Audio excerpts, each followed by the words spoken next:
Grew up with Chris, I grew up with Mike. I grew up with the O'Connells. I've swum in their pool. Swum, is that correct?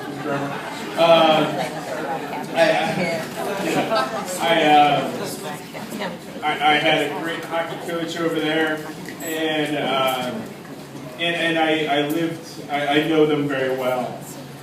But the real things I wanted to kind of bring up was I'm smaller than Steve and Chris, or Steve and Rob, you might notice, and Chris was not only a great friend, he allowed me to be a sarcastic ass because Chris could protect me. And I don't say you need protection. I'm not a. It's Chris's fault. But I did, and so I could always actually much like Mike.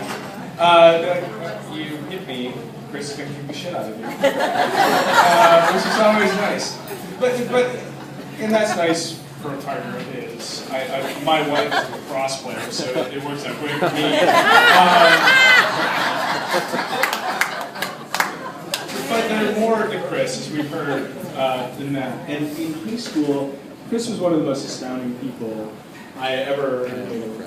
He was the only guy who was into blues music. I mean, it wasn't like it was a hip thing or anything. He'd have blues LPs, and he'd play in his bedroom. And he'd sing along. I'd be like, excuse me, the LPs, of course, that would be something you would know. But we'd be listening to like a blues radio station, and he'd start singing along. I'd be like, how do you know this? He's like, oh, blues songs are all the same. And we were a bunch of miscreants and all that kind of stuff. And, you know, always like bad high school boys trying to get beer and stuff. And always getting in trouble. Yeah, but all of a sudden, junior year of high school, Chris would just go to the neighborhood Jewel and pick up a six-pack. And they would question him.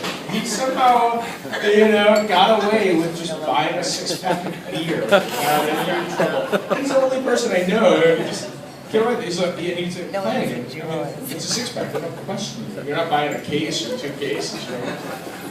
That makes a lot of sense. But Chris went on. He went to Michigan. I went to school in Indiana. We were close by. We got to hang out a bunch. And then he graduated and went off to Jet. He'd send me these. So now I'm getting into Chris being like a creative person, by the way. I have to transition. And he would send me these lithographies. He'd do these beautiful Japanese paintings. And then he'd tell me what the hell they meant, which actually I never ended up meaning anything. They'd be like, a cool breeze coming through a crack in the window. I was in a house in 1970. It's really fucking cold. I'm sorry, you. That's what it is. And then what he said, what he said, I say, and I'm reading my notes. Before he went off and went to journalism school at Berkeley, he was like, I'm going to go and make paper. I'm going to go to school to make paper. So what the hell are you talking about? But these are the creative thoughts that go in. He's like, no, like paper that you make.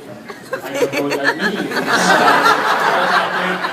I read Richard Scarry books because that's my intelligence level, and they make paper there, and it's in a factory. But then it goes off, you know, just all these creative, wonderful things are happening in Chris. And he then goes off and goes to journalism school, goes to Thailand, and he's telling me, well, I think I have to sneak into Myanmar. Really?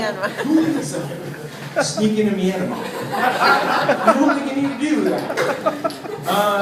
But, you know, just having to grab the story, going to Court TV and becoming such a huge success in terms of his vivaciousness and his desire to get in and learn the stories that people needed to grab him. He became someone who needed to be grabbed and ends up in New York, which is an important thing because in New York is where he meets you.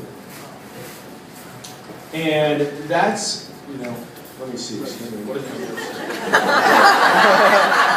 I don't know.